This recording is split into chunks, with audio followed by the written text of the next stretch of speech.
Welcome back. ಈಗ ರಾಜಕೀಯ ಸುದ್ದಿ ಆಯಿತು, ಒಂಚೂರು ಮತ್ತೆ ದರ್ಶನ್ ಕಡೆ ಬರೋಣ.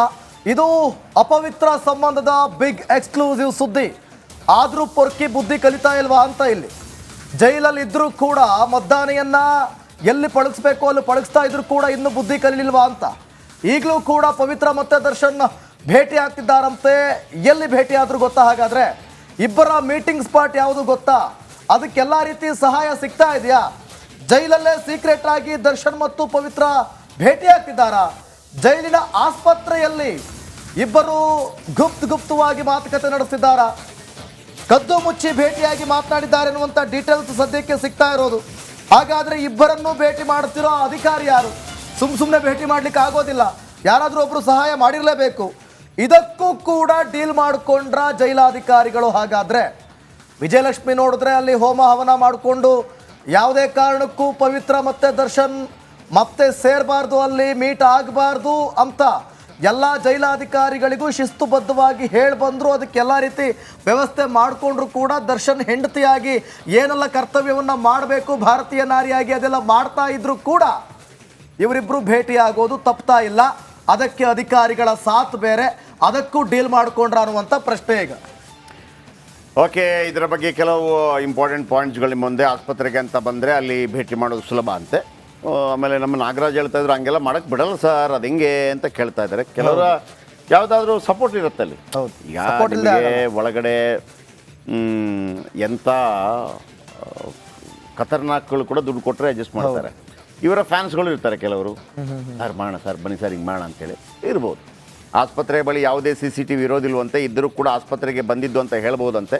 ಪ್ರಕರಣ ಸಂಬಂಧ ದರ್ಶನ್ ಪವಿತ್ರ ನಡುವೆ ಚರ್ಚೆ ಆಗುತ್ತಂತೆ. ಕೇಸ್ನಲ್ಲಿ ಏನೇನಾಗ್ತಿದೆ ಅಂತ ಇಬ್ಬರು ಮಾತುಕತೆ ನಡೆಸಿದ್ರಂತೆ. ಭೇಟಿ ಬಗ್ಗೆ ಗೊತ್ತಾಗದಂತೆ ನೋಡಿಕೊಂಡಿದ್ದಾರೆ ಸಿಬ್ಬಂದಿ ಅಂತೇಳಿ ನಾನು ಹೇಳಿದೆ. ಸಮ್ಟೈಮ್ಸ್ ಸಿಬ್ಬಂದಿಗಳು ಕೂಡ ಸ್ವಲ್ಪ ಹೆಲ್ಪ್ ಮಾಡ್ತಾರೆ. ಆಯ್ತು ಸರ್ ಬನ್ನಿ ಸರ್ ಮಾತಾಡಿ ಸರ್, ಅದಕ್ಕೆ ಏನಂತೆ ಸರ್ ಅಂತೇಳಿ ಹಂಗಾಗಿರ್ಬೋದು. ಇದಕ್ಕೂ ಡೀಲ್ ಮಾಡಿಕೊಂಡ್ರೆ ಜೈಲಾಧಿಕಾರಿಗಳು ಅನ್ನೋಂಥ ಪ್ರಶ್ನೆ. ಯಾಕಂದರೆ ಅಲ್ಲಿ ಬೀಡಿ ಸಿಗುತ್ತೆ, ಸಿಗರೇಟ್ ಸಿಗುತ್ತೆ, ಮೊಬೈಲ್ ಸಿಗುತ್ತೆ, ಬಿರಿಯಾನಿ ಸಿಗುತ್ತೆ, ದುಡ್ಡು ಕೊಡಬೇಕಷ್ಟೇ. ಹೌದು, ಎಲ್ಲ ಡಬಲ್ ದುಡ್ಡು. ಆಮೇಲೆ ದುಡ್ಡು ಕೊಡ್ಬೇಕಂತೆ ಸರ್. 100-200 ರೂಪಾಯಿ ಕೊಟ್ಟರೆ ಈ ಹಣ್ಣು ಹಂಪಲೆಲ್ಲ ತಗೊಂಡೋಗಿರ್ತಾರಲ್ಲ ಅದನ್ನ ಕಳಿಸ್ತಾರಂತೆ. ಇವ್ರು ಕೊಡ್ಲಿಲ್ಲ ಅಂತಂದ್ರೆ ಅದು ಒಳಗೆ ಹೋಗಲ್ವಂತೆ, ಅಲ್ಲಿ ಹಂಚಿಕೆ ಆಗ್ಬಿಡುತ್ತೆ. ಈ ರೀತಿಯಾಗೂ ಕೇಳಿದ್ದೆ ನಾನು ಜೈಲ ಹೋದಾಗ. ನಿಜವಾಗ್ಲೂ ಇರುತ್ತೆ. ಹೌದು, ಒಂದು ಅವರನ್ನೇ ಕರ್ಕೊಂಡು ಹೋಗ್ಬಿಟ್ಟು ಕೊಡಿಸ್ತಾರೆ.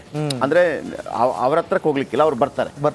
ನಾನು ಒಮ್ಮೆ ಈಗ ಸುಮ್ಮನೆ ಅದರದ್ದೊಂದು ಕ್ಯೂರಿಯಾಸಿಟಿಗೆ ಹೋಗಿದ್ದೆ. ನಾನು ಇದು ಹೆಂಗಿರುತ್ತೆ ಅಂತ ಕೇಳಿಕ್ಕೆ ನನ್ನ ಫ್ರೆಂಡ್ಸ್ ಜೊತೆ ಹೋಗಿದ್ದೆ. ಅಲ್ಲಿ ಏನು ಮಾಡ್ತಾರೆ, ಅವರನ್ನು ಕರೆಸ್ತಾರೆ. ಅಲ್ಲಿ ಪೊಲೀಸ್ ಅಧಿಕಾರಿ ಕೂತಿರ್ತಾರೆ, ಅಲ್ಲಿಬ್ರು ಕೂತಿರ್ತಾರೆ, ಇಲ್ಲಿಬ್ರು ಕೂತಿರ್ತಾರೆ. ಅವ್ರ ಮುಂದೆನೇ ಮಾತಾಡಬೇಕು.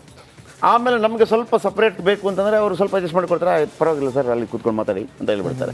ಅಂದರೆ ನೀವು ಕ್ರಿಮಿನಲ್ ವಿಚಾರಗಳಿಗಲ್ಲ, ಈಗ ಸಿಂಪಲ್ ಯಾವುದೋ ಒಂದು ಕೆಲವು ವಿಚಾರಗಳಿಗೆ ಬೇರೆ ವಿಚಾರಗಳಿಗೆ ಇರುತ್ತಲ್ಲ. ನಮಗೆ ಕೆಲವು ಯಾವುದೋ ಮಾಹಿತಿ ರಿಪೋರ್ಟಿಂಗ್ ವಿಚಾರದಲ್ಲಿ ಕೆಲವು ಮಾಹಿತಿ ಕಲೆ ಹಾಕಿ ಹೋಗಿರುತ್ತೆ ಆ ಸಂದರ್ಭದಲ್ಲಿ. ಆಮೇಲೆ ನಿಮ್ಗೆ ಒಳಗೆ ಹೋಗ್ಬೇಕಾದ್ರೂ ಅಷ್ಟೇ ರಿಜಿಸ್ಟರ್ ಮಾಡಬೇಕು. ರಿಜಿಸ್ಟರ್ ಮಾಡಿದ ನಂತರ ಅಲ್ಲಿ CCTV ಇರುತ್ತೆ. ಅಲ್ಲಿ ಒಂದೇ ಯಾವುದೇ ಕಾರಣಕ್ಕೂ ಮೊಬೈಲ್ ಇಲ್ಲ, ಇಲ್ಲಿಂದ ಹೋಗಬೇಕು ಅಲ್ಲಿಂದ ಹೋಗಬೇಕು, ಭಾಳ ಇದೆ, ಭಾಳ ಕಿರಿಕಿರಿ ಇದೆ. ಅಷ್ಟು ಈಸಿ ಅಲ್ಲ. ಆದರೆ ಅದರ ಒಳಗೆ ಒಂದು ಸರ್ಕಲ್ ಮಾಡಿರ್ತಾರೆ. ನಿಮಗೆ ನೋಡಿ 5,000 ಖೈದಿಗಳಿದ್ದಾರೆ ಅಂತಂದರೆ 5,000 ಪೊಲೀಸ್ ಎಷ್ಟು ಇರ್ಬೋದು? ನಿಮ್ಗೆ 5,000 ಜನ ಅಂದರೆ ಎಷ್ಟು ಜನ ಆಯಿತು? ನಿಮಗೊಂದು ಸಣ್ಣ ಊರ್ರಿ ಅದು. ಹೌದು, ಅದೊಂದು ಗ್ರಾಮ. ಒಂದು ಗ್ರಾಮ 5,000 ಜನ ಅಂತಂದರೆ ಮತ್ತೆ ಅವ್ರಿಗೆ ಒಳಗೆ ತಿಂಡಿ ಊಟ. ನಾನೊಮ್ಮೆ ಆಲೋಚನೆ ಮಾಡ್ತಾ ಈ 5,000 ಖೈದಿಗಳಿಗೆ ಊಟ ಎಷ್ಟು ಬೇಕು ರೀ? ಹೌದು,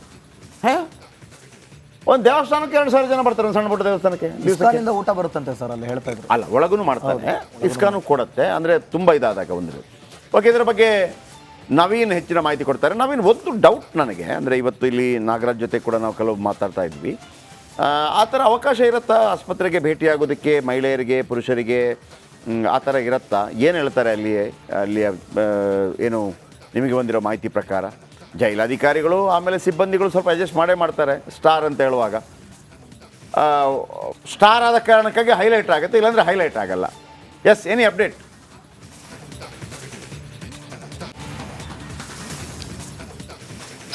ಶೆಟ್ರ, ಇತ್ತೀಚೆಗೆ ಏನಾಗಿದೆ ಅಂತ ಹೇಳಿದ್ರೆ ಪರಪ್ಪನಗರ ಜೈಲಿನಲ್ಲಿ ನಾನು ನೇರವಾಗಿ ವಿಚಾರಕ್ಕೆ ಬರ್ತೀನಿ. ಇಲ್ಲಿ ಈ ಒಂದು ಭೇಟಿಗೆ ಅಂತಾನೆ ಒಂದಷ್ಟು ಜನ, ಕೇವಲ ಇದು ದರ್ಶನ್ ಮತ್ತೆ ಪವಿತ್ರ ಗೌಡ ಇಬ್ಬರು ಕೂಡ ಈ ಒಂದು ಜೈಲು ಆಸ್ಪತ್ರೆ ಬಳಿ ಭೇಟಿಯಾಗಿ ಏನು ಮಾತುಕತೆ ನಡೆಸಿದ್ರು. ಇದು ರಿಪಬ್ಲಿಕ್ ಕನ್ನಡಕ್ಕೆ ಇರುವಂಥ ಒಂದಷ್ಟು ಎಕ್ಸ್ಕ್ಲೂಸಿವ್ ಇನ್ನರ್ ಮಾಹಿತಿ. ಜೊತೆಗೆ ಇಲ್ಲಿ ಹೇಗೆ ಭೇಟಿ ಆಗ್ತಾರೆ ಅನ್ನೋದು ಕೂಡ ಒಂದಷ್ಟು ಪ್ರಶ್ನೆ ಎಲ್ಲರನ್ನೂ ಮೂಡುತ್ತೆ. ಹಾಗಾದರೆ ನೇರವಾಗಿ ಭೇಟಿ ಆಗೋಕ್ಕಾಗೋದಿಲ್ವಾ? ಪವಿತ್ರ ಗೌಡ ಇರುವಂಥದ್ದು ಮಹಿಳಾ ಬ್ಯಾರಕ್ನಲ್ಲಿ, ಮತ್ತೆ ದರ್ಶನ್ ಇರುವಂಥದ್ದು ವಿಶೇಷ ಭದ್ರತಾ ಬ್ಯಾರಕ್ನಲ್ಲಿ ಅಂತೇಳಿ. ಇದು ಕೂಡ ಸಾಕಷ್ಟು ದೂರ ಇರುವಂಥದ್ದು. ಜೊತೆಗೆ ಜೊತೆಗೆ ದರ್ಶನ್ ಅಂತೂ ಯಾರನ್ನೂ ಕೂಡ ಅಲ್ಲಿ ಭೇಟಿಯಾಗಕ್ಕೆ ಆಗೋದಿಲ್ಲ. ಆ ಒಂದು ಬ್ಯಾರಾಕ್ನಿಂದ ಹೊರಗಡೆ ಹೋಗ್ಬೇಕಂತ ಹೇಳಿದ್ರೆ 3 ದೊಡ್ಡ ಗೋಡೆಗಳಿದೆ, ಸಾಕಷ್ಟು ಜನ ಪೊಲೀಸರು ಇರ್ತಾರೆ. ಆದರೆ ಇಲ್ಲಿ ಪ್ರಮುಖವಾಗಿ ಗಮನಿಸಬೇಕಾಗಿರೋದು ಏನಂತ ಹೇಳಿದ್ರೆ ಇದು ಕೇವಲ ದರ್ಶನ್ ಮತ್ತೆ ಪವಿತ್ರ ಗೌಡಗೆ ಅಷ್ಟೇ ಅಲ್ಲ, ಪರಪ್ಪನಗರ ಜೈಲಿನಲ್ಲಿ ಯಾರೇ ಕೂಡ ಪ್ರತ್ಯೇಕವಾಗಿ ಭೇಟಿಯಾಗಬೇಕಂದ್ರೆ ಈ ಒಂದು ಪರಪ್ಪನ ಅಗ್ರಹಾರದ ಜೈಲಿನ ಆಸ್ಪತ್ರೆ ಏನಿದೆ ಇದನ್ನ ಒಂದು ಮೀಟಿಂಗ್ ಹಬ್ ಆಗಿ ಮಾಡ್ಕೊಂಡಿದ್ದಾರೆ. ಅಂದ್ರೆ ಯಾರಾದ್ರೂ ಮೀಟ್ ಆಗ್ಬೇಕಂತ ಹೇಳಿದ್ರೆ ಅಲ್ಲಿ ಹೋದ್ರೆ ಏನು ತಲೆಬಿಸಿ ಇರೋದಿಲ್ಲ. ಈ ಒಂದು ಕಾರಣಕ್ಕಾಗಿನೇ ಆ ಒಂದು ಜೈಲಿನ ಆಸ್ಪತ್ರೆ ಬಳಿ ಆರೋಗ್ಯದ ಒಂದು ಕಾರಣವನ್ನ ಇಡ್ತಾರೆ. ಏನಾದರೂ ತಲೆನೋವು ಬಂತು, ಜ್ವರ ಬಂತು, ಈ ರೀತಿ ಒಂದು ಏನಾದರೂ ಕಾರಣವನ್ನ ಇಡ್ತಾರೆ, ಅಲ್ಲಿ ಹೋಗಿ ಭೇಟಿ ಆಗಿದ್ದಾರೆ. ಇದು ಭೇಟಿ ಆಗಿದ್ದಾರೆ ಅಲ್ಲ, ಭೇಟಿ ಆಗಿರೋದು ಕನ್ಫರ್ಮ್ ಕೂಡ ಇದೆ. ಯಾಕಂತ ಹೇಳಿದ್ರೆ ಒಂದಷ್ಟು ಮೂಲಗಳ ಮಾಹಿತಿ ಪ್ರಕಾರ ರಿಪಬ್ಲಿಕ್ ಕನ್ನಡ ಈ ಒಂದು ವರದಿಯನ್ನ ಕೇವಲ ಅಲ್ಲಿ ಇದನ್ನ ನೇರವಾಗಿ ಎಲ್ಲವನ್ನೂ ಕೂಡ ಹೇಳೋದಕ್ಕೆ ಸಾಧ್ಯ ಆಗೋದಿಲ್ಲ. ಆದರೆ ಅಲ್ಲಿ ಅವರು ಇಬ್ಬರು ಕೂಡ ಭೇಟಿಯಾಗಿ ಮಾತುಕತೆಯನ್ನು ನಡೆಸಿದ್ದಾರೆ. ಇದಕ್ಕೆ ಕೆಲವು ಜೈಲಿನ ಹಿರಿಯ ಅಧಿಕಾರಿಗಳು ಕೂಡ ಅಂತಂದ್ರೆ ಸೂಪರಿಂಟೆಂಡೆಂಟ್ ಲೆವೆಲ್ ಇಂದ ಏನು ಕೆಳಗಡೆ ಬರ್ತಾರೆ ಅವರು ಒಂದಷ್ಟು ಸಹಕಾರವನ್ನು ಕೊಟ್ಟಿದ್ದಾರೆ. ಕಳೆದ ಒಂದು ವಾರದಿಂದ ಈಚೆಗೆ ದರ್ಶನ್ ವಿಚಾರದಲ್ಲಿ ಜೈಲು ಅಧಿಕಾರಿಗಳು ಸ್ವಲ್ಪ ಸಾಫ್ಟ್ ಆಗಿದ್ದಾರೆ ಅನ್ನೋ ಮಾಹಿತಿ ಕೂಡ ಕೇಳಿ ಬರ್ತಿದೆ. ಒಂದು ಕಡೆ ವಿಜಯಲಕ್ಷ್ಮಿ ನಿರಂತರವಾಗಿ ಏನು ಪವಿತ್ರ ಗೌಡ ಭೇಟಿ ಆಗಬಾರ್ದು ಅಂತೇಳಿ ಜೈಲು ಅಧಿಕಾರಿಗಳಿಗೆ ಕೂಡ ಮಾಹಿತಿಯನ್ನು ಹೇಳಿದ್ಲು, ಅಲ್ಲಿನ ಜೈಲಿನ ಸಿಬ್ಬಂದಿಗಳಿಗೂ ಕೂಡ ಹಲವಾರು ಬಾರಿ ಹೇಳಿ ಬಂದಿದ್ಲು. ಯಾಕಂತ ಹೇಳಿದ್ರೆ ಈಗಾಗಲೇ ಆಗಿರೋದು ಸಾಕು, ಈ ಒಂದು ಪ್ರಕರಣದಲ್ಲಿ ಏನು ಜೈಲು ಕೂಡ ಸೇರಿದ್ದಾಯ್ತು, ಇಷ್ಟೆಲ್ಲ ಸಮಸ್ಯೆಗಳಾಗಿದೆ. ಈ ಒಂದು ನಿಟ್ಟಿನಲ್ಲಿ ಒಳಗಡೆ ಅವರಿಬ್ಬರು ಭೇಟಿ ಆಗ್ಬಾರ್ದು ಅಂತ ಹೇಳಿದ್ರು ಸಹ ಇಬ್ಬರನ್ನು ಕೂಡ ಭೇಟಿ ಮಾಡಿಸಿದಲ್ಲದೆ ಮಾತುಕತೆಗೂ ಕೂಡ ಅವಕಾಶವನ್ನ ಕೊಡಿಸಿದ್ದಾರೆ. ಅದಾದ ಬಳಿಕ ಆದ್ರೆ ನವೀನ್ ಏನ್ರಿ ಎಂತೆಂತ ಮಾಹಿತಿ ಹೊರತೆಗಿತೀರಿ? ಹೌದು ಸರ್, ಭಯಂಕರ ಸರ್, ಇವರು ಬಹಳ ಸಾಲಿಡ್ ಅಲ್ವಾ ಇದು ಪಾಯಿಂಟ್? ಈಗ ನವೀನ್ ಸುದ್ದಿ ಕೊಟ್ಟರು ಅಂದ್ಬಿಟ್ಟು ಈಗ ಪೊಲೀಸರು ಹೋಗ್ರಪ್ಪ ಅಲ್ಲಿ ಕೂತ್ಕೊಳ್ಳಿ ಅಂತ ಅಂದ್ಬಿಡ್ತಾರೆ ಅಂತ ಅನ್ಸುತ್ತೆ. ನಾನು 2-3 ಸತಿ ಜೈಲ್ ಹತ್ರ ಹೋದಾಗ ಅವ್ರದ್ದು ನೋಡಿದೀನಿ ಸರ್, ಅವ್ರದ್ದು ಹವಾ ಹೆಂಗಿದೆ. ನವೀನ್ ಏನು ಬಹಳ ಹವಾ ಇಟ್ಟಿದ್ರಿ. ಇರ್ಲಿ. ಆಮೇಲೆ ಇನ್ನೊಂದು ವಿಚಾರ ಏನು ಗೊತ್ತಾ, ಈಗ ಆಸ್ಪತ್ರೆಯಲ್ಲಿ ಸಾಧಾರಣವಾಗಿ ಆಸ್ಪತ್ರೆಯಿಂದ ಹೋಗುವಾಗ ಏನು ಹೇಳ್ತಾರೆ, ಹೋಗ್ತೀನಿ ಅಂತ ಹೇಳ್ತಾರೆ, ಜೈಲಿಂದ ಹೋಗ್ತೀನಿ ಅಂತ. ಅದು ಮೊನ್ನೆ ಯಾರು ಹೇಳ್ತಾ ಇದ್ರು, ಹಳೆ ಸೂಪರಿಂಟೆಂಡೆಂಟ್. ಬಟ್ ಇಲ್ಲಿ ಆಸ್ಪತ್ರೆಯಲ್ಲಿ ಅವರಿಬ್ರು ಏನ್ ಹೇಳ್ಬೇಕು, ಹೋಗ್ತೀನಿ ಅಂತ ಹೇಳ್ಬೇಕು, ಹೋಗಿ ಬರ್ತೀನಿ ಅಂತ ಹೇಳ್ಬೇಕಾ? ಹೋಗ್ತೀನಿ ಅಂತ ಹೇಳ್ಬೇಕು, ಅಲ್ಲ ಹೋಗಿ ಬರ್ತೀನಿ ಅಂತ ಹೇಳ್ಬೇಕು. ಯಾಕೆ ಹೇಳಿ? ಮತ್ತೊಮ್ಮೆ ಹಾಗೆ. ಓಕೆ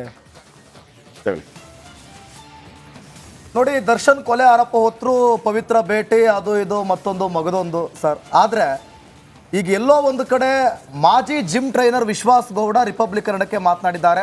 ದರ್ಶನ್ ಅಣ್ಣ ಯಾವತ್ತಿದ್ರೂ ಸುಲ್ತಾನನೇ ಅಂತೆ, ಅವರನ್ನು ಅಭಿಮಾನಿಗಳು ಬಿಟ್ಟು ಕೊಡಲ್ಲ ಅಂತ ಅಂದ್ರು.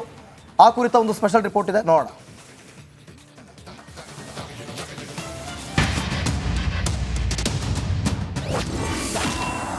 ರಿಪಬ್ಲಿಕ್ ಕನ್ನಡದಲ್ಲಿ ದರ್ಶನ್ ಮಾಜಿ ಜಿಮ್ ಟ್ರೈನರ್,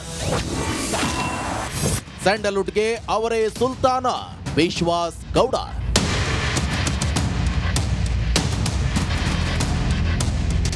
ಅಭಿಮಾನಿಯನ್ನೇ ಕೊಂದು ಜೈಲು ಸೇರಿರುವ ನಟ ದರ್ಶನ್ ಪರ ವಿರುದ್ಧ ಚರ್ಚೆ ಆಗುತ್ತಲೇ ಇದೆ. ಅಭಿಮಾನಿಗಳಲ್ಲದೆ ಆಪ್ತರು